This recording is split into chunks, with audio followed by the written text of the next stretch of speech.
प्रबल छेचिब बुड़ीब ओडिशा। बंगोपसागर सृष्टि हेला लघुचाप। केतेबेले पाग कोहला तो आउ केतेबेले खरा। आकाश रे घनाउची कलाहांडिया मेघ, बदलुची पाग। बंगोपसागर सृष्टि होईची लघुचाप। लगातार भावे 3 दिन धरी छेचिब वर्षा। एहार प्रभाव रे राज्य रे सबुठी वर्षा हेबार संभावना रहिछि।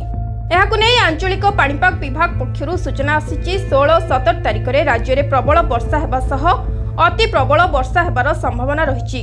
गंजाम, मालकानगिरी, कोरापुट, रायगड़ा, गजपति, जगतसिंहपुर जिले में प्रबल वर्षा होई पारे बोली अनुमान करा जायछि।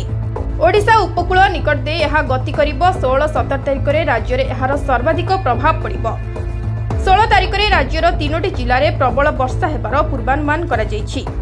आजिठू 17 तारिख जाए ओडिशा उपकूल और आखपाख अंचल मत्स्यजीवी मानकु समुद्र जीवाकु मना करा जायछि। ब्यूरो रिपोर्ट, निरपेक्ष।